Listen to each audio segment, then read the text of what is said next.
감사합니다. 아유, 너무 반갑습니다. 이렇게 해서요. 저희도 또 방금 전에 한 5가정, 6가정 함께 또 권교 목사님 모시고 예배 보고 이렇게 왔습니다. 다 거의 대부분 아시는 분들이어서 너무 반갑습니다. 진짜. 네, 성경 말씀 같이 보고요. 기도하고 강의 시작하도록 하겠습니다. 로마서 1장 제가 약간 조금 중간중간 조금 찾아서 함께 읽어보겠습니다. 로마서 1장 16절만 먼저 한번 보겠습니다. 전반부만. 제가 찾아주셨는 줄 알고 읽겠습니다. 내가 복음을 부끄러워하지 아니하노니 이 복음은 모든 믿는 자에게 구원을 주시는 하나님의 능력이 됨이라. 그 다음에 1장 24절에서 28절 한번 찾으셨으면 함께 읽겠습니다. 24절에서 28절 읽겠습니다. 그러므로 하나님께서 그들의 마음의 정욕대로 더러움에 내버려 두사 그들의 몸을 서로 욕되게 하게 하셨으니 이는 그들이 하나님의 진리를 거짓 것으로 갖고 피조물을 조물주보다 더 경배하고 섬김이라. 주는 곧 영원히 찬송할 이시로다. 아멘. 이 때문에 하나님께서 그들을 부끄러운 욕심에 내버려 두셨으니 곧 그들의 여자들도 순리대로 쓸 것을 받고 영리로 쓰며 그와 같이 남자들도 순리대로 여자 쓰기를 버리고 서로 향하여 능히 부릴 듯하며 남자가 남자와 더불어 부끄러운 일을 행하여 그들의 그릇됨에 상당한 보응을 그들 자신이 받아냅니다. 마지막으로 32절 1장 32절만 마지막으로 다 같이 한번 읽겠습니다. 그들이 이 같은 일을 행하는 자는 사형을 당한다고 하나님께서 정하심을 알고도 자기들만 행할 뿐 아니라 또한 그런 일을 행하는 자들을 옳다 하니라. 아멘. 잠깐 기도하겠습니다. 하나님 감사합니다. 주 안에서 이렇게 다시 오랜만에 하나님 믿음의 형제자매들을 만나 하나님 특히 동성애에 대한 아버지 하나님 바른 지식을 알게 하는 시간 허락하여 주셔서 감사합니다. 전 세계적으로 하나님 동성애가 급속도로 확산되고 있고 교회가 분열되고 하나님 교회의 성도들이 많이 하나님 음행에 노출되는 이 시대에 살고 있으며 하나님 동성애에 대한 복음을 선포할 자유조차 하나님 법의 이름으로 제약당하는 시대에 저희가 살고 있습니다. 하나님 이 시대에 저희가 들어야 할 바른 복음을 이 시간 하나님 아는 시간으로 성령 하나님 함께하여 주시고 시정을 인도하여 주시옵소서. 아멘. 모든 시간을 하나님 손에 의탁합니다. 예수 그리스도의 이름으로 기도합니다. 아멘. 정말 반갑습니다. 여러 가지 좀 감회가 있습니다. 특히 주님의 십자가교회 몇 번 또 그 예배에도 참석을 했었고 또 이런 소식을 주 안에서 자꾸 자주 듣고 있었습니다. 또 이런 시간으로 만나게 돼서 참 반갑습니다. 저는 어쩌다가 개인적으로 한 2년 전 가까이 그 한국에서 처음으로 제기한 동성혼 합법화 소송이 있습니다. 유명한 그 영화감독 김조광수라는 분이 2013년도에인가 자기의 커플인 남성 커플인 이승환이라는 남성과 결혼식을 대대적으로 올렸습니다.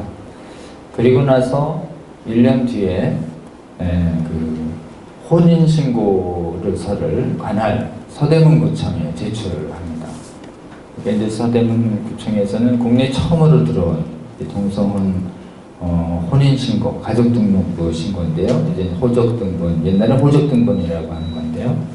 그러니까 이제 판례에 2011년 판례에 동성혼을 대법원에 허용하지 않습니다. 그래서 반려하니까 그 반려한 걸 취소해달라. 소송을 관할 이제 서울 서부법원에 제출합니다. 그게 2014년에 이제 제기되는데요. 국내에서 이제 처음으로 제기된 동성혼 소송이었습니다.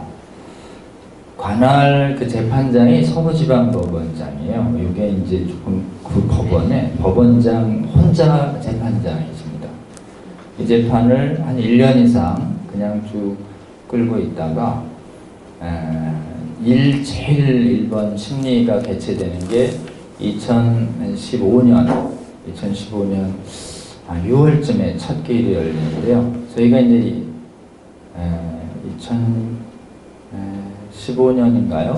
그때쯤 14년 말 또 15년 초에 이제 새로운 기일 떠나게 됐는데 그 해에 여름에 이제 첫 기일이 열린다 그러면서 상대방은 이미 변호사들이 한 40여 명 민변 중심으로 해서 50명씩 그 유명한 변호사들이 이름을 좀 내고 있었고 이쪽은 아무도 없었는데 서대문구청에 이제 고문 변호사만 있었는데 동성혼에 대해서 전혀 모르시는 분만 있었습니다. 그래서 이제 동성혼 부분을 이렇게 좀 주시하고 있었던 기독교 단체 쪽에서 급히 연락이 왔습니다. 좀 대리해 줄 수 있냐고. 그래서 저는 주일날 좀 쉬고 있다가 갑자기 연락을 받고 갔는데 기일이 그 다음날이었어요. 월요일이요. 그래서 저는 저희 법인에 있는 변호사들 3명하고 또 같이 중대를 해왔던 2분이랑 원래 서대문구청에서 저희 쪽은 한 4명, 5명 왔는데 이미 저쪽은 뭐 몇십 명이 와 있었습니다. 그래서 그날 하루 종일 저는 신문을 끝났는데 교수님들이 한 3분 오셔가지고 헌법학 교수, 사회학 교수, 의학 교수들이 와가지고 재판장을 앞에 놓고 세계가 이미 바뀌었다. 한국 법원은 더 이상 옛날 입장을 버려야 한다. 그래서 계속 재판장을 다시 가르치는 묻고 대답하는 게 전부 재판장을 이제 가르치는 그런 거였습니다. 그 재판장은 나중에 대법관이 되셔서 지금 이제 대법관이 되십니다.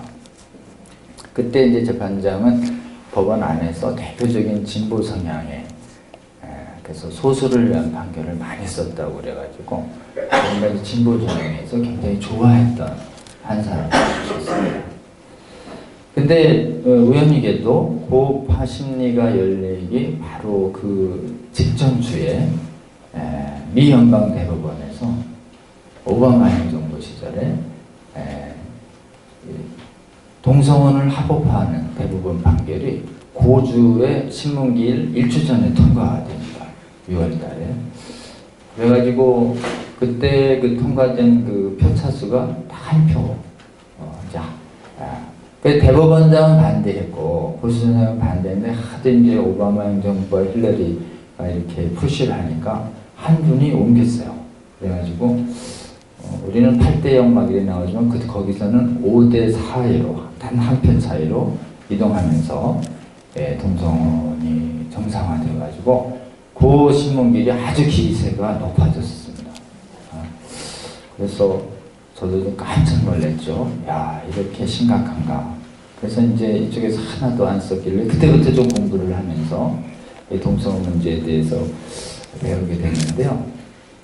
이 부분에 대해서 유감스럽게도 제대로 좀 공부하신 분들이 많이 없고 저도 잘 모르고 너무 없는 거예요. 그리고 대부분 시작하신 분들이 법률가는 전혀 없고 의학자분들과 기론평이라는 부산의 이제 물리학 교수님이 이렇게 좀 진행을 했었는데요. 그리고 나서는 이제 이 글을 조금 이제 쓰고 변론하고 이러면서 이제 이 소송과 관련된 세계적인 이슈들을 좀 알게 됐습니다. 그 소송은 1년 뒤에 재판장이 좀 바뀌고 새로운 분이 오시면서 저희가 여러 가지로 글을 많이 내고 근거도 많이 내고 상대방은 더 내고 그래서 심리를 잘 해주셔서 기각이 됐는데요. 논리는 미국 법원은 그 반대 논리가 뭐였냐면 이거는 국민들이나 의회가 결정하는 문제지 판사 몇몇이 결정하는 문제가 아니다. 그래서 너무 사법이 재판장이 재판관들이 대법관들이 법을 만드는 입법권까지 행사하려고 한다. 이게 이제 최대 반대였는데, 우리도 이제 그런 취지로 계속 공격을 했더니, 대법원 판례도 있고, 대법원 판례가 좀 이거하고는 관계없이 성전환 결정 사건이 있었습니다. 그래서 성전환 결정을 이제 성적 정체성에 혼란을 겪는 분들이 좀 있으세요. 그러니까 자기의 그 성이 남성이냐 여성이냐에 대해서, 몸은 남성인데 여성 성격이 너무 강한다든지, 몸은 또 여성인데 남성 성격이 강하신 분들이 다른 타고난 성과 다른 성이 되고 싶어 하시는 분들이 있습니다. 이런 분들을 이제 성적 정체성 장애자라는 분들이 있는데요. 이분들 중에 이제 그 육체적으로 이 성을 바꾸려고 하는 수술을 하는 것들이 최근에 발달됐죠. 그래서 성전환 수술이라는 것이 있죠. 그래서 이제 외형을 비슷하게 자기가 원하는 성으로 이렇게 바꾸는 수술을 합니다. 그래서 바꾸는 수술하고 정신적인 감정을 내고 이러면 법원에서도 허락을 안 하다가 우리나라에서 허락을 하기 시작했습니다. 허락을 하기 시작했는데 어느 분이 그 결혼도 하시고 아이도 있는 상태에서 성전환 수술을 하신 거예요. 그러면서 대법원에 성전환 결정 신청을 했었습니다. 2000년대 후반에. 근데 이 사건이 이제 대법원에서 법원에서 계속 성전환 결정을 안 해주니까 대법원까지 갔는데요. 2011년도에 대법관들이 모여서 심의를 했습니다. 이분은 이제 수술도 다 하셔서 다른 성으로 바뀌셨어요. 그러면 이제 이분이 이제 바뀐 성으로 해주면은 어떻게 될까요? 동성부부가 생기는 거예요. 부부 중에 성 하나가 바뀌면 동성이죠. 남편이 바뀌었든 아내가 바뀌었든 바뀌는 거죠. 근데 이제 자녀가 있었어요. 그래서 이제 대법관들이 경론을 벌이다가 2011년에 전화배치 판결로 이거를 인정하면 우리나라 헌법과 민법에 동성혼을 금지한다 이렇게 보고, 그 당시에 대법관들은 이걸 허용하면 동성혼을 허용하는 꼴이 되고 특히 미성년자한테 큰 피해가 준다.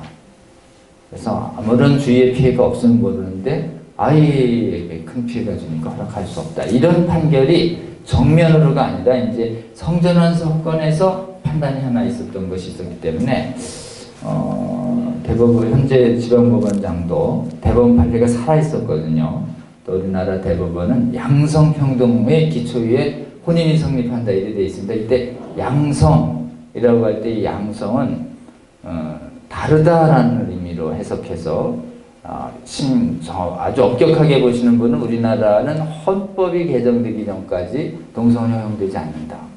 그래서 이 양성이라는 거를 이번 헌법 개정안에서 동성혼을 지지하려는 분들이 양성 대신 빼고 성만 바꾸자, 성평등 이렇게. 여러분이 양성평등이 그냥 성평등으로 바뀌는 건 단순한 양자가 빠지는 똑같은 의미가 아니고 굉장히 뒤에 굉장히 깊은 노림수가 있습니다. 그게 뭐냐면 양성을 헌법 영어로는 그냥 그 보스 섹스라고 번역하지만 이제 타고난 이제 육체적인 성을 말해요. 근데 성평등을 할 때 그때 성은 뭐로 번역하냐면 젠더로 번역합니다. 이 젠더는 인간이 사회적으로 선택한 성을 말해요. 그러니까 나는 육체적으로는 남성이나 여성이지만 다른 성으로 살겠다. 이 선택한 성을 젠더라고 그럽니다. 그렇기 때문에 성평등으로 바뀌면 기본적으로는 이 젠더 안에 동성애자들이나 다른 다양한 성들이 포섭되는 것으로 있습니다. 그래서 이제 이런 걸 기초로 해서 그때 서부지방법원에서는 기각 판결을 내립니다. 그리고 다시 고등으로 갔고 고등에서 올해 작년에 또 동일한 해석 판결이 있어서 현재 우리나라에는 이 법원으로 그 미국식의 동성을 합법화시키는 길이 두 길이 있는데요. 재판에서 합법화시키는 길, 이게 미국이 택한 길이고, 그 다음에 스페인 같은 데가 택한 길이고, 아니면 정면으로 헌법과 법률을 바꿔서 동성혼을 합법화시키는 나라, 이 두 가지가 있는데 가장 빠른 길이 판결로 이기는 거예요. 그러니까 이제 판결하면 몇몇 판사만 설득시키면 되니까 이 길로 하다 이제 막히니까 이제는 이제 다른 방법으로 특히 헌법 개정과 또는 동성혼을 합법화시키려는 여러 가지 법률을 만들려는 시도가 우리나라에서 많이 일어나고 있습니다. 요걸 계기로 제가 이제 다른 나라들을 좀 알아보고 이러니까 굉장히 좀 심각했었습니다. 그래서 저는 원래 여러분이 혹시 아시겠지만 저는 노동 전문 변호사고 노동 분야에서 조금 이제 이 이념형 노동운동 하시는 분들이 있습니다. 사회주의 노동운동 하시는 분들이 계세요. 그 사회주의 안에 유물론이 있고 그래서 유물론, 사회주의, 공산주의가 추구하는 것이 혁명 중에 하나인데 그 혁명이 아래로부터 이 혁명이 민중혁명, 인민민주주의 혁명을 추구하거든요. 그래서 세계적으로 일어났던 혁명 중에서 기독교를 가장 많이 파괴하고 기독교를 심대하게 좀 탄압했던 가장 많은 크리스찬을 학살한 이단 중에 이단이 공산주의 이단입니다. 공산주의가 제일 많이 크리스찬을 죽이고 제일 철저히 교회를 파괴했죠. 그래서 그 공산주의 안에 있는 이 하나님을 적대하는 이런 부분들을 조금은 노동법에 과잉적으로 투입되는 것을 막아야 되겠다 이런 생각이 있어서 법률가 하면서 좀 이념교육이나 세계관 이런 것들을 좀 하고 있었는데요. 이게 올드 막시즘이라고 합니다. 이, 전통 막시즘을 아래로부터의 혁명, 민중으로부터의 혁명, 약자들을 모아서 가진 자와 준 자들을 이렇게 전복시키는 이런 혁명이었는데 이것이 이제 이쪽으로 21세기로 접어오면서 이 올드 막시즘이 네오 막시즘으로 더 정교하게 변화되는데 이 동성애가 이 네오 막시즘의 큰 맥락에서 가장 역점을 두는 부분이라는 것을 제가 이제 조금 책들을 보면서 알게 됐어요. 그래서 최근에 이런 사람들이 추구하는 혁명의 이름을 성혁명이다 이렇게 얘기합니다. 이미 시작됐고 이미 많은 나라들이 저 성혁명에 성공하고 있고 또 이 성혁명을 통해서 가장 심각하게 또 타격받는 게 교회입니다. 그래서 여기 글로벌이라고 그러죠. 글로벌 성혁명 이데올로기. 이게 이 사회적 혁명은 가시적으로 보이는데 이 글로벌 성혁명 이데올로기는 이게 잘 안 보여요. 그리고 이 아래로부터 이렇게 학문을 좀 덜 배운 분부터 일을 시작하는 게 아니라 굉장히 똑똑한 사람들부터 미혹시켜서 똑똑한 사람들이 핵심 국가 권력에서 일반 국민도 모르게 법을 바꿔버려요. 이런 시도가 일어나고 있습니다. 그래서 이것에 대해서 이제 유명한 책을 쓴 사람이 글로벌 섹슈얼 레볼루션이라고 하는 사람이 그 카톨릭의 그 평신도가 하나 썼는데 가브리엘 쿠비라는 사람이 썼습니다. 그래서 이 책 저희가 좀 보고 번역을 해서 내년 중에 좀 나올 것 같은데요. 한번 이거를 통해서 지금 전 세계적으로 어떻게 벌어지고 있는지 좀 잠깐 좀 여러분께 설명드리려고 합니다. 이제 기독교 복음이 제가 그 미국도 한번 영국도 이렇게 한번 가봤습니다. 하도 교회가 어려워졌다 그래서 정말 어려운가? 그러니까 한번 가봤는데요. 작년 9월과 작년 10월에 가봤는데 실제로는 이렇습니다.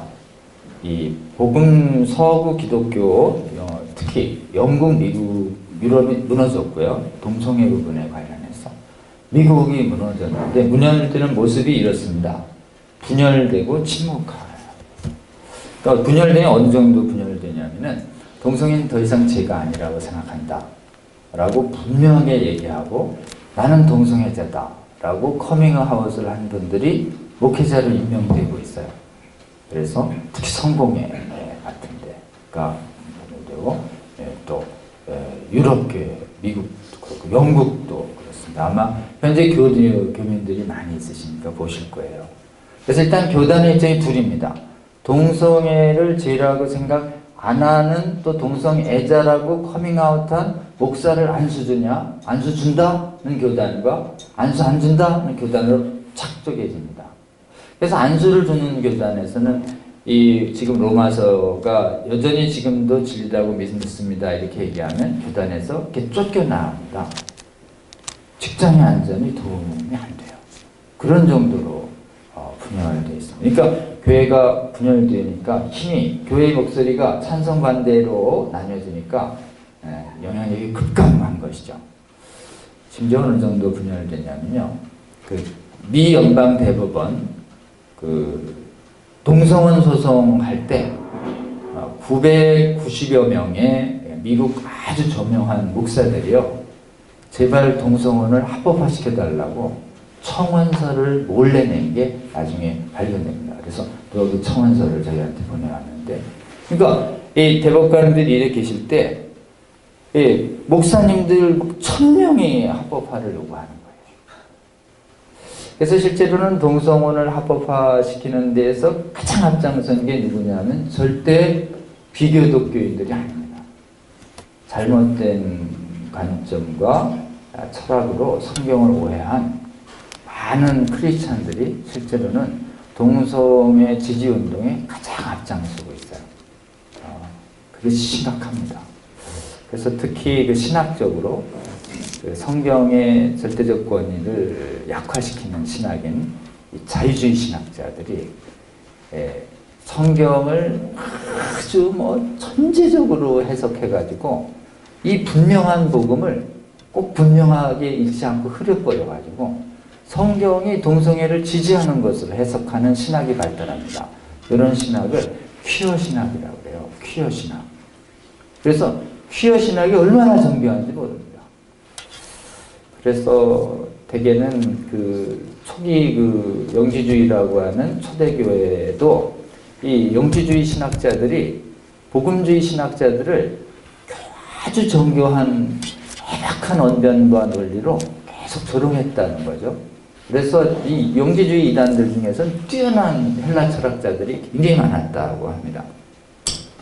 그래서 기본적으로는 이 교단이 이제 이렇게 분열되어 있고, 반대하는 데도 어떤 정도냐면, 반대하는 데는 이미 법이 확 만들어져 가지고요, 동성애를 반대한다는 것만으로, 동성애자가 아닙니다. 그냥 동성성애임이라는 행위에 대해서 복음에 비해서 나의 분별력과 신념을 표현하는 것만으로도 동성애자들에 대한 차별이다, 이렇게 간주해서 민형사적 제재를 가할 뿐만 아니라 사회적으로 굉장히 조롱을 가하는 이런 게 굉장히 만연되어 있습니다.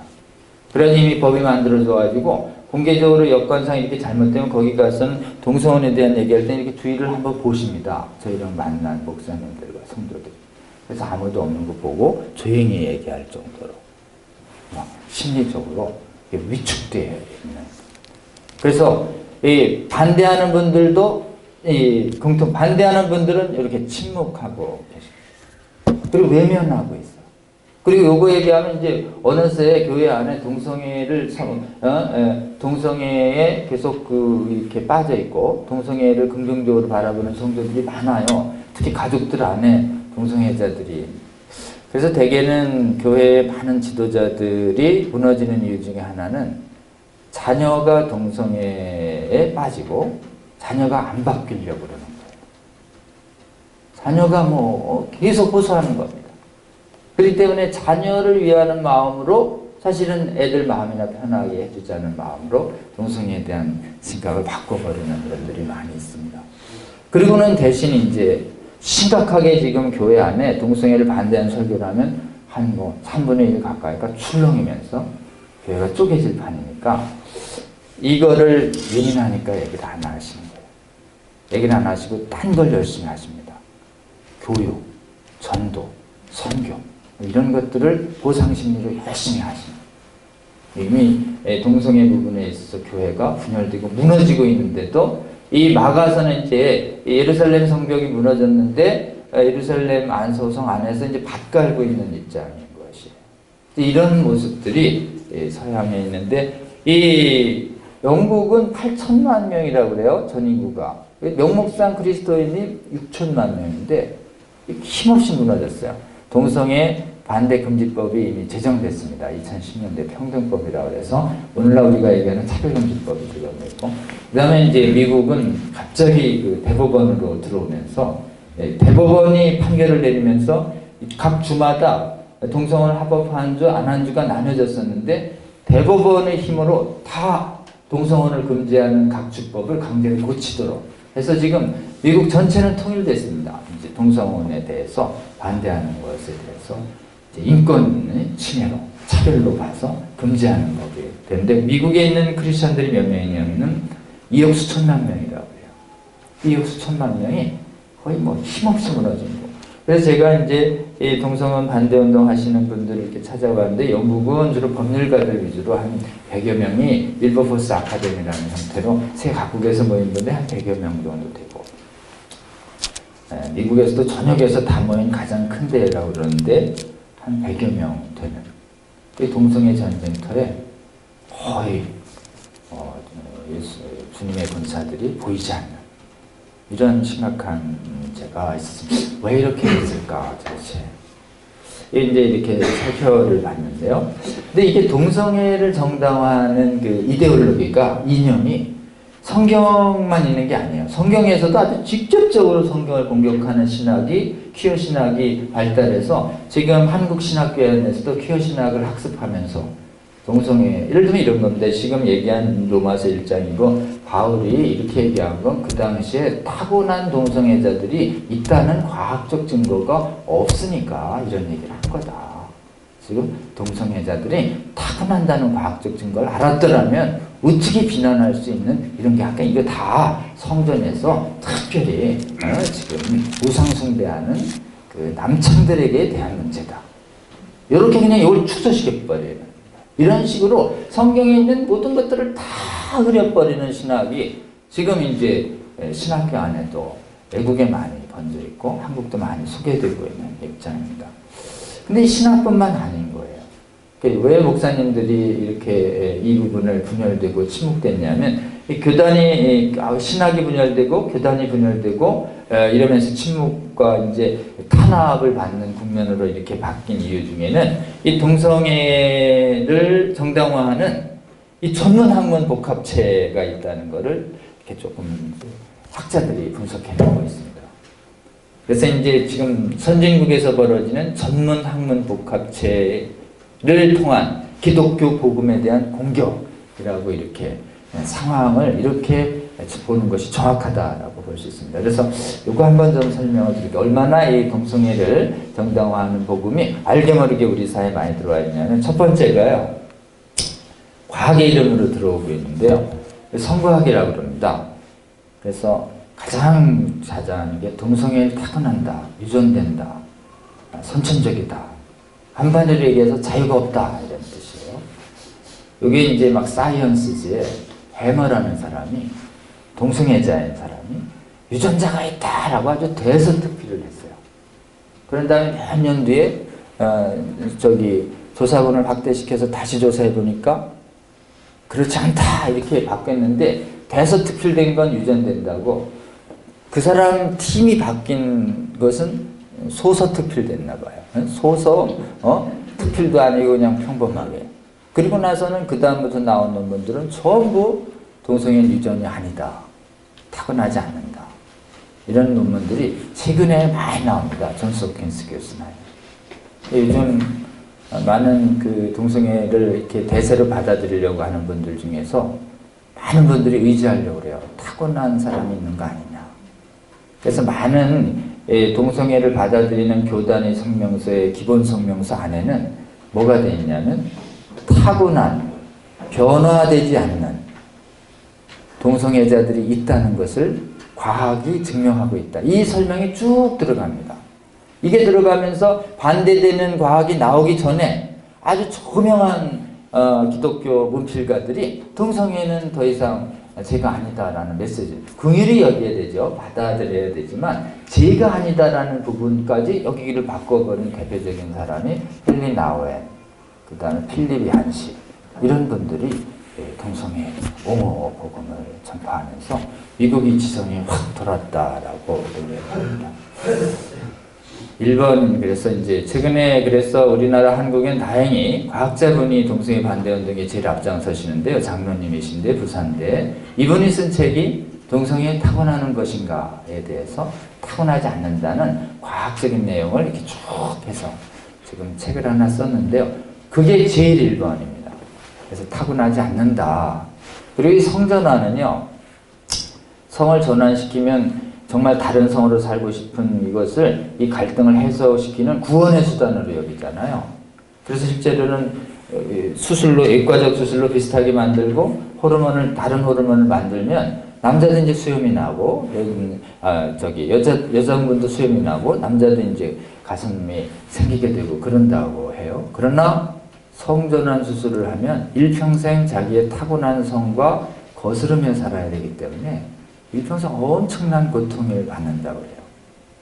근데 정작 없는 건 뭐냐면 성전환 수술로 인해서 성적 정체성이 해방됐다는 긍정적인 메시지만 나오고, 정말 과학자들이 얘기하는 성전환의 폐해에 대해서는 과학자들이 얘기하면 인권 침해를 할까봐 얘기를 못하고 있다는 것 같습니다. 그래서 최근에 존스 홉킨스 대학에서 나온 이 결론들은 이제 지금 신문에 나온 지식인데요.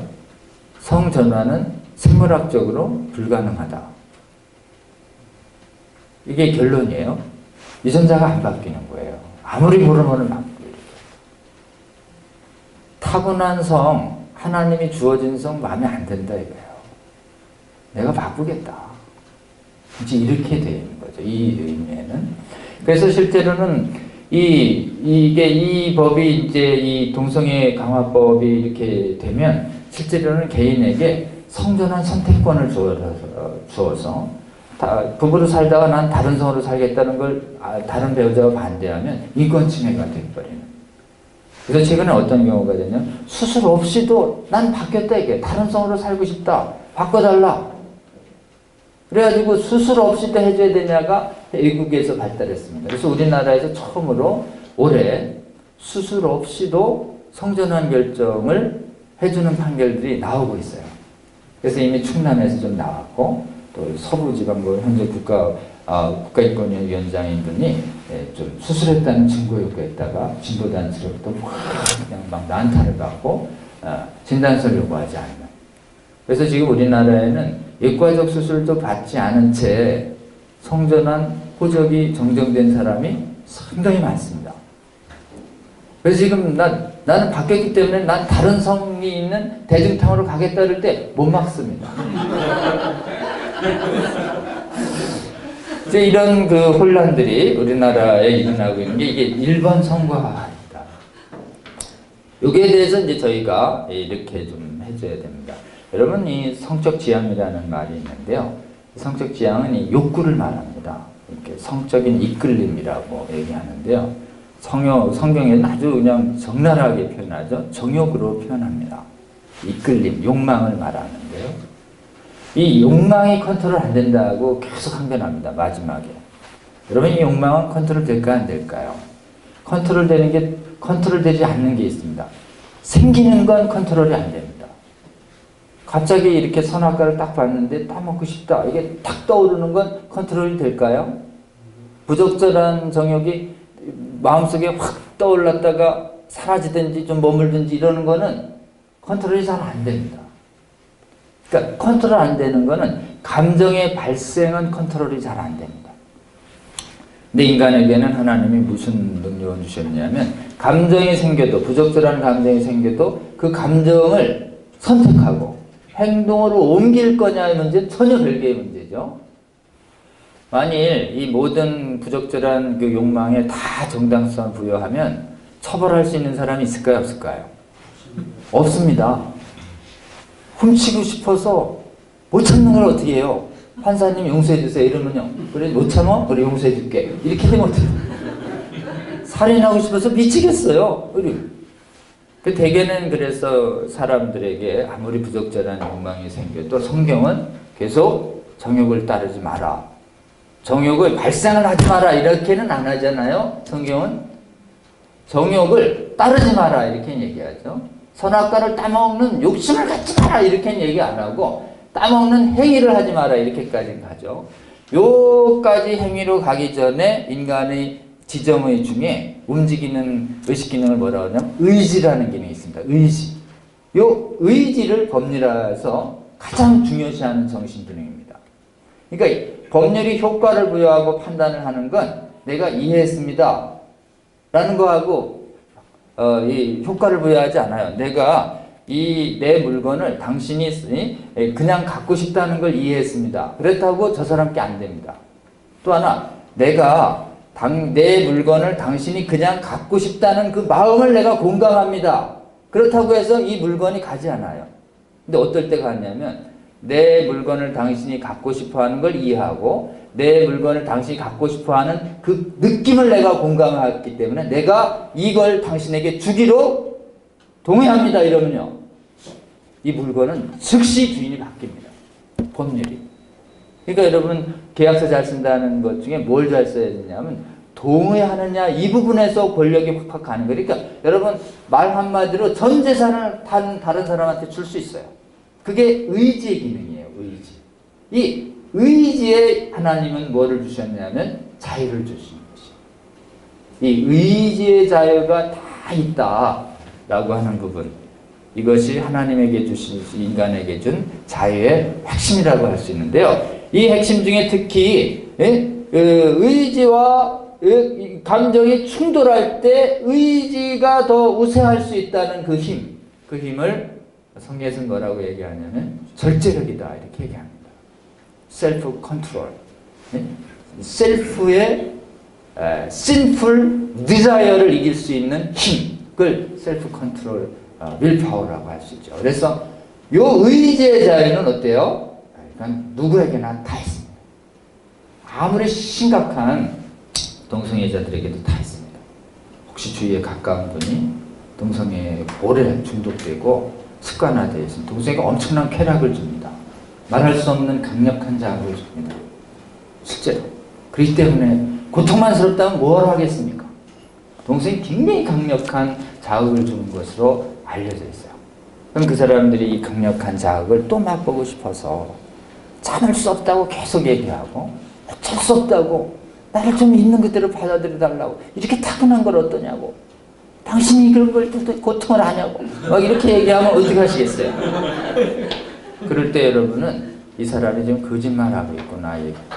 뭘 거짓말하고 있냐면 어쩔 수 없다고 참을 수 없다는 그 지점에서 눈을 똑바로 보고 어쩔 수 있다고 얘기해줘요. 참을 수 있다고 얘기해줘요. 넌 지금 정욕을 하고 싶어서 거짓말하고 있는 거야. 네 안에 자유가 있다라고 얘기해요. 그게 1번이에요. 일단 두 번째는요, 정신의학 심리학인데요. 프로이드가 잘 만들었죠. 모든 정신병의 억압이 성욕의 억제에 있대요. 정신병의 해결은 성욕의 적절한 해소에 있다는 겁니다. 성경적 표현으로 하면 모든 정신병의 원인이 정욕의 억제에 있대요. 정욕의 절제에 있대요.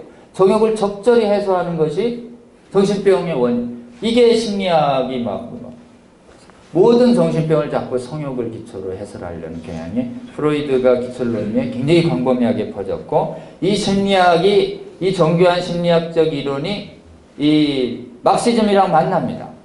프랑크푸르트에 있는 대학에서 막시즘이랑 만나면서 탄생한 20세기에 아주 설득력 있는 학파 이름이 이른바 프랑크푸르트 학파라는 거죠.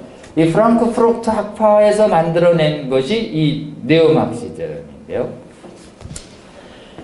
막시즘이 왜 실패했는가? 사회주의 혁명이. 원래 사회주의 혁명이 초기에 그 사회주의 이론 중에 성에 관한 이론은요, 여성해방론과 성해방론인데요. 이 성해방론을 주창한 사람이 엥겔스입니다. 엥겔스의 책에 보면 가족, 그 다음에 사유재산, 국가의 기원이라는 책이 있습니다. 그 책은요, 혹시 여러분 읽어보시면 알겠지만 처음부터 거의 중반 이후까지요, 원시적인 사회에서 얼마나 성이 자유롭게 공유되고 있는지를 아주 지겹도록 설명합니다. 이 원시 공동체, 이 원시 공동체, 이 원시 공동체, 계속 일관된 주제가 뭐냐면 성은 사유화되지 않았다. 공유다. 그게 원래의 모습이었는데 성을 누군가 사유화하기 시작했다. 누가? 생산을 소유해서 권력을 가진 자가 성을 사유화하면서 일남일녀의 가족제도가 탄생하는 것이다. 이렇게 규정합니다. 그래서 그 가족이 쭉 자라서 억압적인 국가가 돼버렸다. 그렇기 때문에 유토피아로 돌아가려면 어떻게 되냐? 국가도 없애야 되고 일남일녀의 가족도 없애서 만인대 만인이 그냥 필요에 따라 마음껏 이렇게 성을 공유하는 그런 사회가 왔는데 이게 엥겔스 책이에요. 그래가지고 실제로 레닌 혁명이 시작된 직후에 이 이 성공유를 실천적으로 실행했던 사람이 있었습니다. 이 소비에트 안에. 근데 어떻게 됐을까요? 완전히 문란한 걸 보면서 레닌이 이거는 엥겔스와 마르크스 이론 중에서 레닌이 안 받아들인 게 뭐냐면 이 성공유를 안 받아들입니다. 이거를 부르주아시들이 만들어낸 문란한 제도라고 규정하고 아주 엄격한 일남일녀의 가족 제도를 레닌이 해줘. 그러고 나서 70년 뒤에 사회주의 공산주의가 실패하는데 실패한 이유가 뭐냐면 성혁명을 완수 못했기 때문이라고 규정합니다. 그래서 이 성혁명을 완수하기 위한 새로운 이데올로기를 만들어내서 그러면서 이 혁명은 어디로부터 일어나야 되느냐? 위로부터 일어나야 된다. 아래로부터가 아니라. 그래서 이 성의 해방과 이 성공유제 이론과 성에 대한 모든 기독교적인 억압과 체제를 부정하는 사고를 이 지식인들로부터 이렇게. 그래서 혁명이 위로부터 시작해요. 지식인부터 시작합니다. 그래서 대개는 우리나라의 지금 성해방론자들이 최고 엘리트 대학의 총학에 도전하고 있습니다. 그리고 원래 이 성해방론이 전부 미국도 보면 매서추세츠부터 강력하게 일어나고 영국도요. 이 지금 옥스퍼드 캠브리지에서 일어나. 그래서 뭐 똑똑한 사람, 아주 그냥 똑똑한 사람들이 멋있게 해버리는 거예요. 이 동성애. 그러니까 많은 사람들이 그냥 왜 이렇게 똑똑한 사람들부터 미혹될까요? 똑똑한 사람들이 자신의 지적 능력을 제가 보기에는 과신하기 때문에 전통적으로 그 많은 고리타분한 도덕을 자기는 어기면서도 도덕을 어긴 쾌락은 취하고 도덕을 어긴 것으로 오는 피해는 내가 피해갈 수 있다고. 이게 교만한 사람들이 그렇게 생각합니다. 그렇기 때문에 기본적으로는 동성에 대한 표현에 얼마든지 컨트롤하면서 쾌락만 즐길 수 있다. 이런 생각을 하니까 이게 위로부터 이게 시작되고 있습니다. 그래서 이 지금 급속도로요, 지식인들한테도 많고, 문화적인 사람들한테도 참 많이 일어나는 부분이 있습니다. 그 다음에 여성학이라는 부분이 나타나서 전통적인 남성의 억압, 남편의 억압, 그리고 아버지의 억압, 이 부분을 대개는 그 남편의 권위와 아버지의 권위를 순종하라라고 하면서 가장 강력하게 보호하는 게 기독교 가정윤리죠. 그 기독교 가정윤리가 남편의 권력의 오남용을 정당화하는 건 아니죠. 그리고 아버지의 권력의 오남용을 하는 건 아니죠. 대개는 이 권력을 가진 사람이 권위자가 그리스도께서 우리를 사랑한 것처럼 자기를 희생하면서까지 사랑하라고 얘기하는 그런 권위죠. 그런데도 실제로는 지금 이 성혁명주의자들이 가장 만악의 근원으로 보는 걸 뭐라고 하냐면 가부장적 억압을 만악의 근원으로 봅니다. 그래서 혹시 자녀분 중에 여성학 하신 분 중에서 여성학의 이데올로기가 이 모든 권위를 부정하는 기독교적 성윤리를 정면으로 부정하고 있기 때문에 실제로는 여성학자 중에서 복음주의적 신앙을 유지하는 사람을 찾는 게 굉장히 어렵습니다. 계속 찾고 있어요. 왜냐하면 이 글로벌 성혁명의 양대 주력군이 있어요. 사회주의 혁명의 주력군은 프롤레타리아트지 않습니까? 근데 이 성혁명의 주력은 둘입니다. 하나는 여성이에요. 그래서 여성학을 하신 분들이 대부분 이 이론을 지지하십니다. 그리고 여성학 제대로 하면 복음을 떠나게 될 가능성이 많습니다. 그래서 정말 여성학을 복음주의적 기초 위에 제대로 하신 분을 찾고 있어요. 찾고 있는데 잘 발견이 안 돼요. 혹시 주위에 그런 분 있으면 꼭 소개해 주시면 좋겠습니다. 그 다음에 이제 좀 젠더 이데올로기라는 게 있는데 이건 뭐냐면 인간에게 무제한적 성창조 능력을 인정해라 이런 뜻이에요. 타고난 성 마음에 안 든다. 얼마든지 바꿀 수 있게 해달라. 이래가지고 얘기한 성전환 결정의 무제한 확대 이렇게 하고 특히 뭘 구별하는 남자 여자로 구별한 이게 전통적인 섹스의 구별인데 이것이 아니라 이 섹스가 인류를 구별하는 메인 개념이었는데 이거를 파괴해버리고 젠더가 주류가 되게 하라. 그래서 젠더 메인스트림 이론이라는 게 있습니다. 그러면 좀 낯설죠? 근데 이게 이미 법에 들어가 있어요. 성주류화라는 이름으로. 성주류화. 이게 성주리화가 되면 어떻게 되냐면 남녀를 구별한 화장실이 없어집니다. 그래서 남자 여자를 해놓으면 기본적으로는 나는 남자도 아니고 여자도 아니라는 거예요. 제3의 성이 있다는 겁니다. 그래서 이 사람들은 계속 새로운 성을 만들어 나갑니다. 그래서 이 지금 젠더 메인스트림 이론은 창조된 질서를 인간의 의지로 거부하려는 인간의 마음이 있고, 그 다음에 언어학이 있는데요. 언어학이 동성애를 지지하도록 언어를 계속 조작합니다. 원래 이 언어가 하나님이 핵심적인 진리를 계시하기 위해서 우리에게 준 귀한 말씀인데, 이 말씀의 정확한 진리를 담으면 진리로 사람이 다시 태어나고 변화되거든요. 이 언어의 능력을 착안해서 이 사람들이 이 동성애 지지하는 이 성혁명 이념을 만들어낸 사람들이 누구냐 하면 언어학자들이에요. 언어학자. 그래서 요즘 가장 인기 있는 성혁명주의자는 그 예일 대학에 있는 주디스 버틀러라고 하는 언어학자인데요. 젠더 트러블이라는 책이 아주 유명하게 우리나라에 번역되어 있습니다. 아주 멋있게 생긴 레즈비언이십니다. 아주 멋있게 생겼습니다. 말을 그냥 얼마나 잘하는지 몰라요. 그래서 메시지는 분명하지 않은데 말을 무지 잘합니다. 이 인터넷에 엄청나게 있어요. 그래서 언어학자들과 켜신 마지막에 이제 법학으로 완성돼요. 법학으로 완성되는 게 인권의 이름으로 하는데요. 인권이 세계 각국의 모든 헌법과 국가기구에 있습니다. 인권이. 그래서 인권의 이름으로 세계를 완전히 점령해 가고 있는데요. 인권의 이름으로 동성애를 반대하는 것에 대해서 인권 침해다 이렇게 얘기합니다. 그래서 여러분이 인권이 과잉화되면서, 원래 인권은 인간이 또는 인간 집단이 인간에 대한 부당한 학대를 교정하기 위한 개념이거든요. 근데 이 인권이 정당한 권위까지도 부정하는, 그래서 대개는 좀 학생 인권이라거든요. 학생 인권 교육의 대부분은 뭘 얘기하냐면 교권을 부정하는 데 있습니다. 그래서 인권을 앞세우면 교사의 정당한 권위가 무너져요. 그래서 아동 인권을 계속 강조하죠. 아동의 인권을 강조하면서 실제로는 아이들에게 조기 성교육을 강조하는데요. 가부장적인 일남일녀의 가정윤리에서 사로잡힘에서 묶이게 하는 방법 중에 하나는 미성년자들에게 조기에 성적 쾌락을 경험시키는 것이다. 이게 성혁명 이데올로기주의자들 주된 추진 전략 중에 하나입니다.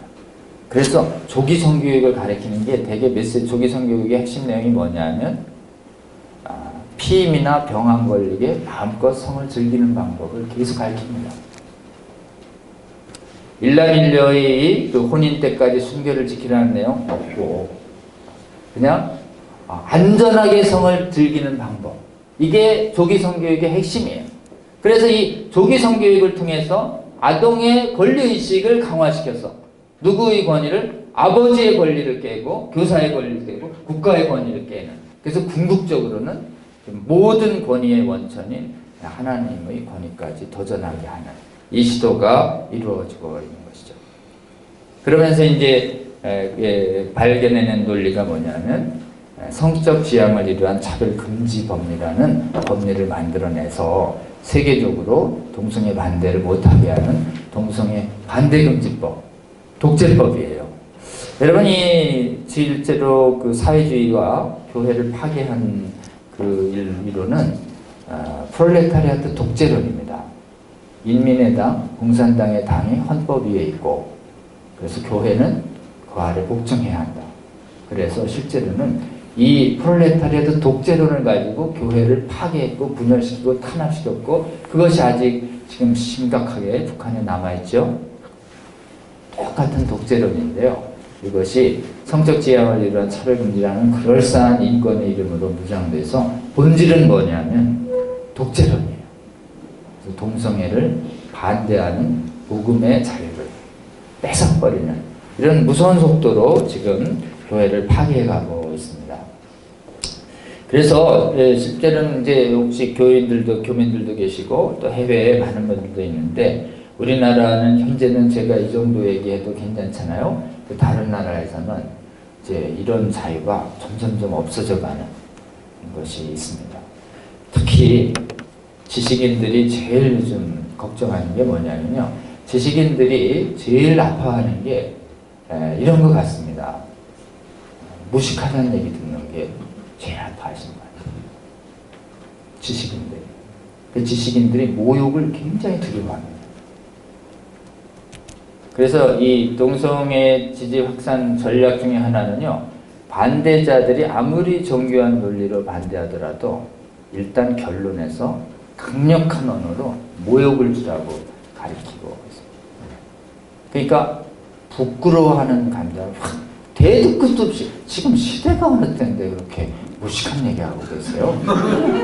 그러니까 다 침묵해버리는 거예요. 무식하지 않은 사람들하고. 복음을 부끄러워하게 만드는 거죠.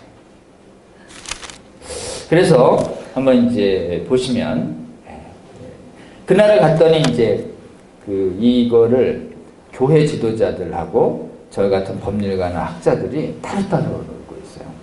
그래서 저희에게 계속 부탁하는 얘기가 교회를 분열시키게 하지 말고 교회 지도자들을 먼저 깨워서 교회 지도자들이 먼저 무장시켜가지고 용기 있게 동성애 반대를 외치게 하나 돼서 외치게 해야 한다.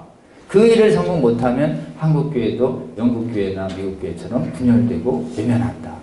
그래서 저희가 돌아오자마자 다행히 한국에서는 그때 아직 교단의 의미 있게 분열이 안 됐어요. 그래서 한기총, 한교연, 한장총 큰 교단체들이 있고 9개의 교단이 있고 그래서 전부 동성애 대체 단일기구를 하나 만들었습니다. 그래서 저희 또 하다 보니까 하는 사람이 하도 없어가지고 저희가 그 한국동성애대책협의회 한동협이라는 단일기구에 각종 전문위원 중에 하나입니다. 제가 해서 이번에는 이제 목사님들에게 이걸 좀 알려드리고 목사님이 분명하게 용기 있게 무장해서 성경에 있는 동성애 반대 부분이 옳다라고 하는 것을 강단에서 힘있게 외쳐주셔야 성도들도 본받아서 외칩니다. 영국과 미국과 교사님들은 동성애 전부 목사님들이 힘들어하고 두려워하는 낯빛을 다 성도들이 보는 거예요. 그러니까 성도들도 똑같이 따라가는 거죠. 그래서 우리나라는 성공할지 모르겠지만 아직 시간이 있을 때 교단의 의미 있는 분열을 막고 또 이제 목사님들이 무장해서 먼저 외칠 수 있도록 이렇게 자꾸 도와주시면 좋겠고 이걸 누가 도와줘야 되냐? 실제로는 아까 여기 보시면 알겠지만 전부 이게 목사님들이 낯선 분들이에요. 과학, 심리학, 여서학, 진도학 그러니까 목사는 이게 성도님들이 이 분야에 종사하시는 분들이 연구해서 자꾸 논문을 써줘야 퀴어 신학이 바로 하지 않고 목사님들이 분열되지 않을 수 있는. 그래서 성도들과 목사님들이 연합해서야만 막아설 수 있는 것인데 연합해서 막아서는데 성공한 나라가 세계에서 아직 없습니다. 우리나라가 현재 제가 보기엔 객관적으로 가장 강력한 반대 역량이 있는 유일한 국가예요. 그래서 우리나라에서 이 반대가 잘 성공될 수 있도록 도와주시면 좋게 기회되는 대로 자꾸 좀 저 말고도 많은 분들 부르셔서 조금은 한번 알아봐 주시고 그런 다음에 목표는 목사님들이 외치게. 그래서 목사님들 중에 해외에서 특히 공부하신 분들을 있잖아요. 자기가 동성애에 반대하는信念을 표시하는 순간 어떻게 될까요? 자기 선배, 교수님들, 스승과 동료들과의 관계가 끊어지는 거죠. 그래서 역설적으로 보면 해외에서 공부를 많이 하신 목사님들일수록 용기가 많이 필요합니다. 그래서 해외에서 공부를 많이 한 치신 목사님들일수록 어때요? 분명하지 않아요. 닮아가십니다. 침묵하고 외면하고 또 마음속에 어차피 우리나라도 저렇게 된다. 싸워보지도 않고 싸워봤자 소용없다. 이렇게 얘기하시는 주된 분들이 목사님들 중에 조금 있으세요. 그런 분들을 한국에 계신 평신도님들이 많이 잡아주셔서 우리나라에서 막자 꼭 이렇게 해주시면 좋을 것 같습니다. 그래서 기본적으로는 이제 좀 용어 문제 몇 가지 말씀드리고 할게요. 첫째 용어만 한번 보면 성적 지향과 동성 성애미 그걸 구별하면 좋습니다. 그리고 동성애자 이렇게 우리가 반대하는 거는요 욕구를 반대하지 않습니다. 욕구는 사실은 예수님은 엄격하게 음욕을 품은 것만으로도 하다 이렇게 해서 음욕을 빨리 버리라고 얘기하는 거죠. 근데 이제 사실 생기는 거에 어떻게 하겠어요. 오래 품은 건 좀 문제가 있는 거죠. 그렇기 때문에 실제로는 일반적으로는 이게 욕구가 행동으로 나아가지 않으면 보면 아직 기회가 있는 거죠. 그래서 실제로는 우리가 반대하는 건 동성 성행위를 반대해야 합니다. 그래서 행위자를 반대하는 게 아니라요. 그래서 성경도 죄는 미화라고 되어 있죠. 죄인은 불쌍히 여기라고 되어 있죠. 그리고 욕구는 싸우는 대상으로 되어 있고. 그래서 기본적으로는 우리가 부정적으로 반대해야 될 건 동성 성행위다 이렇게 이해하시면 좋을 것 같고요. 성적지향을 위한 차별금지는 실제로는 동성애 반대를 차별로 매도합니다. 여러분 차별에는 정당한 차별과 부당한 차별이 있는데요. 동성애자가요. 이런 거요. 동성애자도 사람으로서 인격 존중을 당하고 고용을 차별당하지 말고 시설 이용이나 이런 것들을 차별당할 인권이 있습니다. 그분들 인권이 있고 그분을 존중히 여기시고 그분들도 긍휼히 여기고 해야 되죠. 근데 중요한 건 뭐냐면은 동성 성행위를 반대하는 사람들에 대해서 동성애자들은 철저하게 혐오합니다. 철저하게 다양성을 인정하지 않아요. 다양성을 인정하고 혐오하지 말라 그러면서 동성애 지지자들은 가장 극단적으로 동성애를 성경에 기해서 신념을 표하는 사람들을 두고 못 봐요. 그러니까 실제로는 다양성과 차별금지를 이유로 가장 강력하게 기독교인들을 탄압해 버립니다. 그래서 실제로는 심각한 건 뭐냐면요. 동성애자들의 정당한 인권도 보호하지 말아야 되지만 동성애 지지자들에게 어떤 권한이 없나요? 독재권은 없다. 기독교인들을 탄압할 권한은 없다. 이걸 알려줘야 됩니다. 그래서 우리가 왜 동성애를 반대하느냐 하면 동성애 성행위가 성경에서 금하는 부도덕한 행위입니다. 그래서 음욕을 피하라고 할 때, 음행을 피하라고 할 때 sexual immorality라고 번역을 많이 합니다. 성경은.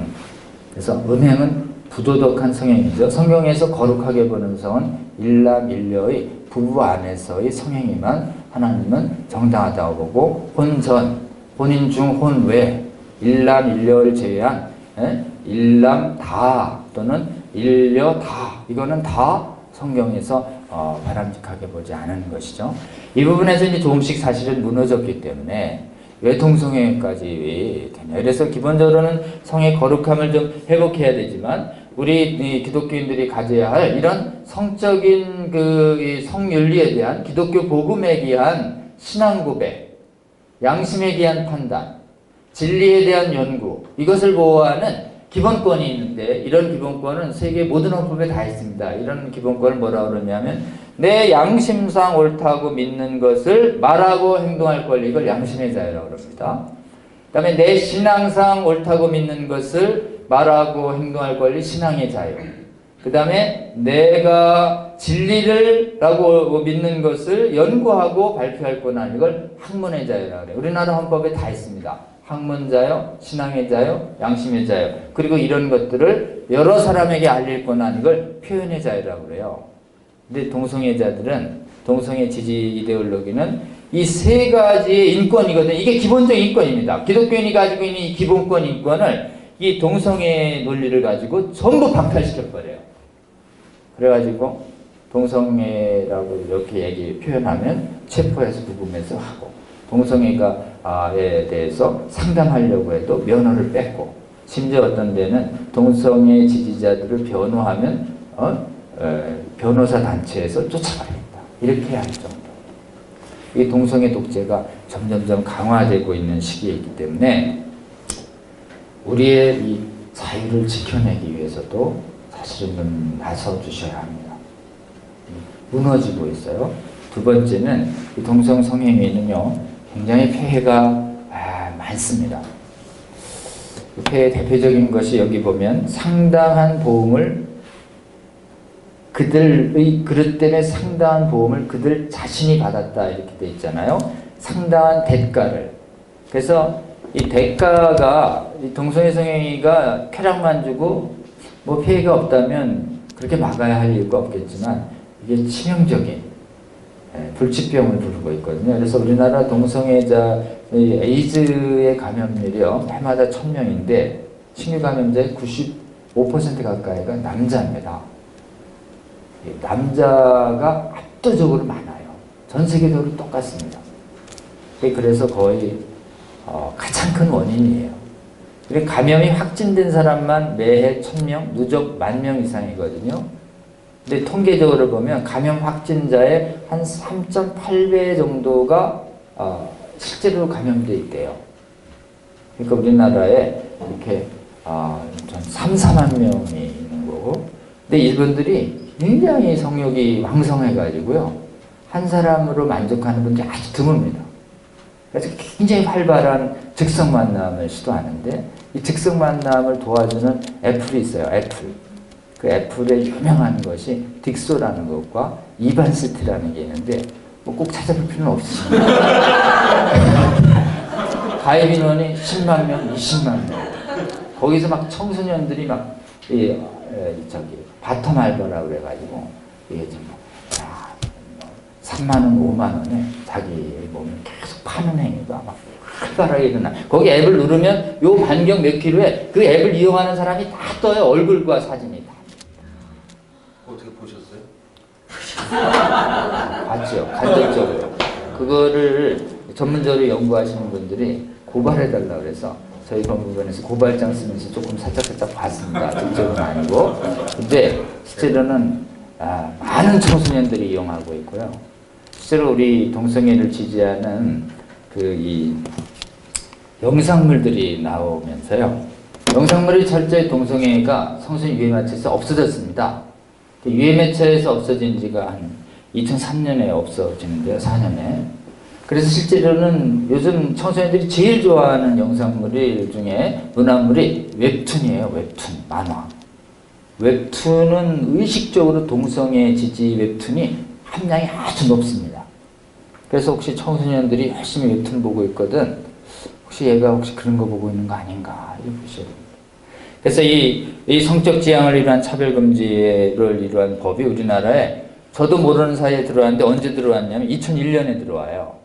국가인권위원법에. 2001년에 이건 들어오면 동성애 반대를 못하게 하는 법인다 이러면 다 막았을 텐데 그냥 뭐 반대를 못하게 하는 거라는 실체, 독재의 실체를 숨기고 동성애자의 고유한 인권만 보호할 겁니다. 이렇게 들어오고 나서 동성애를 옹호하고 반대를 억제하는 활동 아주 활발하게 벌였거든요.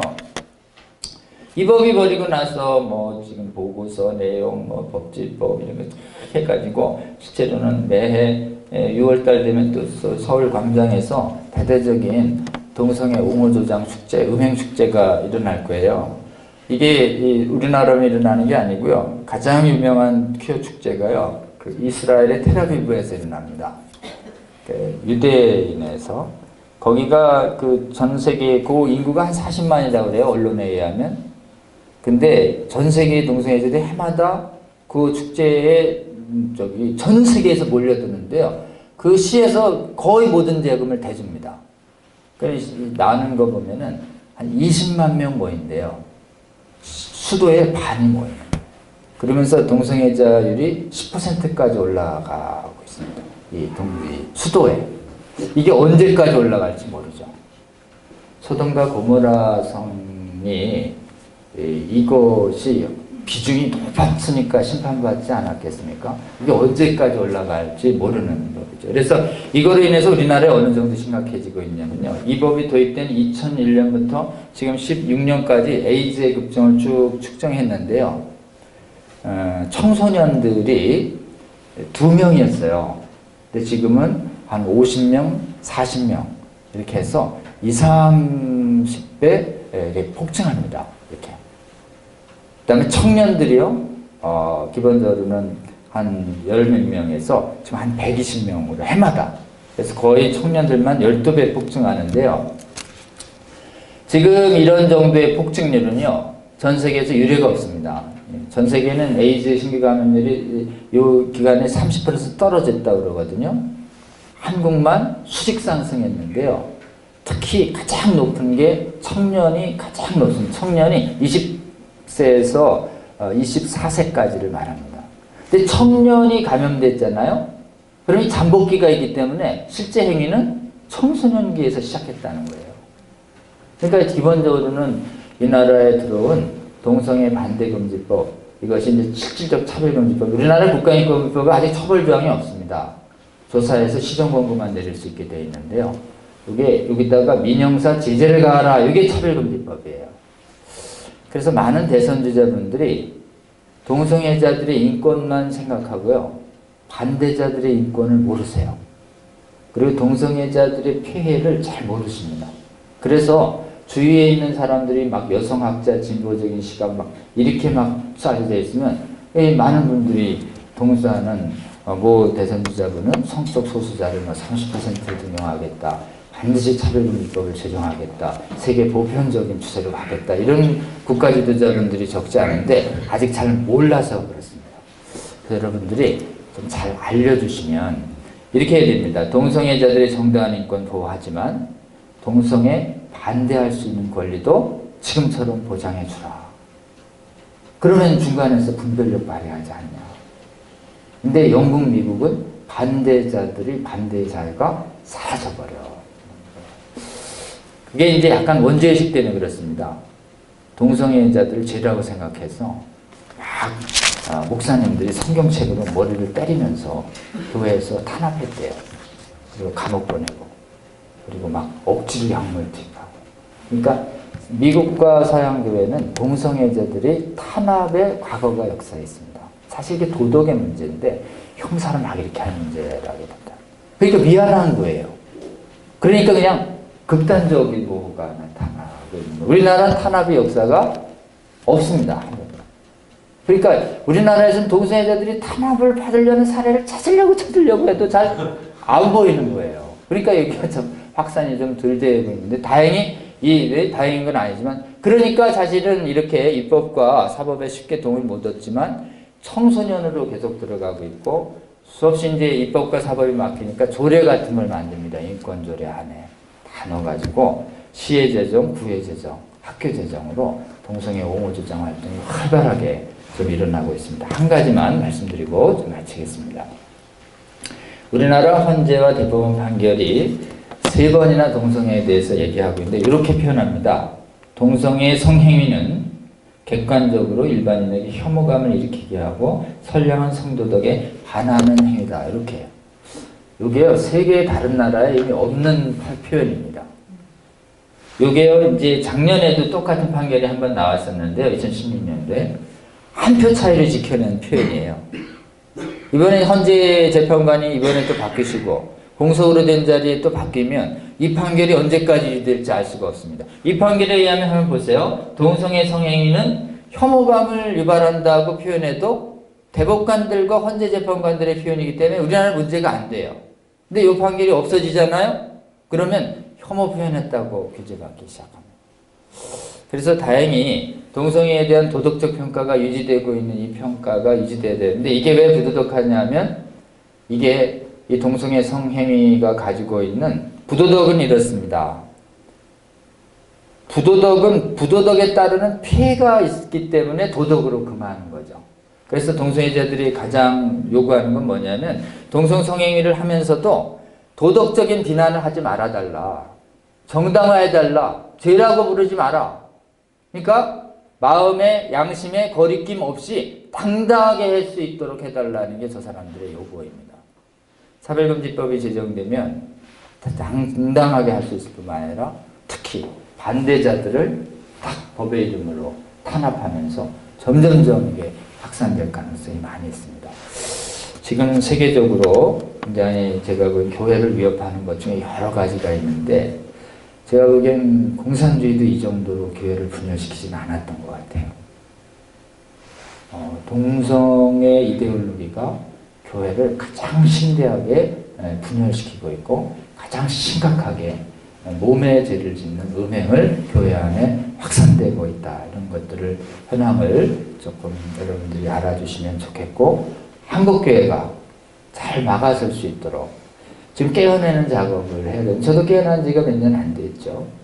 지금 이제 아카데미도 만들고 뭐 행사도 만들고 집회도 하고 그러면서 조금씩 깨어나는 분들이 많이 있으십니다. 특히 성도들이 많이 깨어나 주셔야 용기를 얻어서 목사님들이 변합니다. 목사님들이 먼저 변하는 교회가 아주 드뭅니다. 장로님들 반이 변해도 목사님들이 안 깨어나는 교회 있어요. 아주 유명한 교회. 아니 그런 게 그렇지도 않고. 그래서 여러분 목사님들을 깨어내야 성도님들이 또 하나 될 수 있다. 기억해 주시면서 여러분 제 복음을 이 바울이 이 복음 로마서를 쓴 곳이 SBS 공부해 보면 그 고린도에서 썼습니다. 고린도에서 로마의 수도를 향해서 쓰고 있는데요. 제일 먼저 동성애를 쓰고 있습니다. 그러면서 부끄러워하지 않는데요. 그 당시에는 이거 그 말하고 그러면 부끄러웠나 봐요. 그리고 고린도에는 아프로디테라고 해서 막 여사제가 여자 장녀들이 1000명이라 그러는데 그 여사제만 있는 게 아니라 동상들 보면 남창들도 많았다고 합니다. 동성애가 굉장히 만연된 사회고, 특히 헬라 철학자들은요, 철학만 하는 그 로마의 귀족들은요, 어린아이들을 데리고 다니는 것이, 어린아이들을 그냥 수종으로 데리고 다니는 게 아닙니다. 성적 상대로 어린아이들을 상대하는 것을 미덕의 하나로 얘기했습니다. 그래서 헬레니즘 문화에는 소아성애가 굉장히 뿌리 깊습니다. 그러니까 이 소아성애가 자라나면 그게 동성애자가 되는 것이에요. 그래서 이 원인이 어딘가 이렇게 봤더니 이 바울은 이 동성애의 원인을 기본적으로는 창조주보다 피조물을 더 섬기는, 창조주의 계명보다 피조물인 나의 쾌락을 더 섬기는 데서 본 것이에요. 그래서 여러분 동성애자들에게 반드시 이렇게 얘기해야 됩니다. 당신을 사랑하고 또 받아들이고 긍휼히 여기지만 반드시 예수님이 하셨던 말씀처럼 정죄하지 않는다. 정죄의 문제가 아니라 진리의 문제죠. 옳고 그름의 문제지 다름의 문제가 아닙니다. 저 사람들은 자꾸 정죄한다 그래. 정죄는 나는 옳고 너는 죄인이다가 정죄죠. 진리를 말하는 건 이것은 거짓이고 이것은 진리고 이것은 죄고 이것은 거룩한 행위다라고 얘기하는 건 절대 정죄가 아닙니다. 이것마저 정죄라고 해서 하지 마라 그러면 어떻게 복음을 말합니까? 복음을 말할 때는 반드시 거짓을 말해야 하고 거룩한 행동을 말할 때는 반드시 거룩하지 못한 행동과 대비시켜야 되는데, 여기 특징인을 거명하지 않고 동성성애가 이렇게 나쁜 것이고 하나님이 기뻐하지 않은 것이다 얘기하면 이 중에서 동성애자가 탁 일어나서 그 말이 나는 기분이 안 좋았다. 나의 이권을 침해했다라고 얘기하는 것이에요. 진리를 얘기하면, 예수님이 진리를 얘기하고 올바른 복음이 선포되면 삶에서 마음의 심중에 거짓이 있고 거룩하지 못한 것이 있는 사람들은 성경에 계속 얘기하죠. 진리를 말하는 사람은 이를 갈며 미워한다고. 그만큼 고통스러운 것이에요. 그러니까 진리와 정의와 거룩을 얘기했을 때 고통스럽다고 그것을 말하지 못하게 하면 우리가 어떻게 구원의 복음을 전할 수 있겠습니까? 그래서 기본적으로 동성성애를 정당화하는 모든 이데올로기는 하나님보다 자신을, 하나님의 계명보다 이웃을 더 앞세우는, 자녀를 더 앞세우는. 그래서 진짜 이것이 되돌리는 것은 기본 올바른 복음을 분명히 알고, 사실은 계명대로 올바로 살 수 있는 힘은 인간이 복음을 알고 지키는 힘만으로 안 되죠. 인간 알면서도 자꾸 무너집니다. 그래서 예수 그리스도를 믿는 그 믿음의 선물로 주시는 성령께서 내주하시며 우리를 계속 도와주실 때만 우리는 불건전한 쾌락을 이겨낼 수 있는 거룩의 능력을 갖게 될 수 있다라고 하는 것을 꼭 알려줘서, 동성애 타고난다, 그 다음에 이길 수 없다, 시대적 대세다, 동성애에 대해서 품격 있는 사람은 침묵해야 된다, 교양 있게 돼야 한다, 이런 숱한 거짓 복음들이 교회 안을 만연하고 있는 이 시대에 올바른 복음으로 용기 있게 바르게 가르쳐 주시고 외쳐 주셔서 복음과 성령의 능력으로 이겨내는 우리 주님의 십자가 교회가 되기를 또 주님의 이름으로 기도하고 싶습니다. 마치려고 하는데요. 마쳐도 되나요? 질문을 드리겠습니다.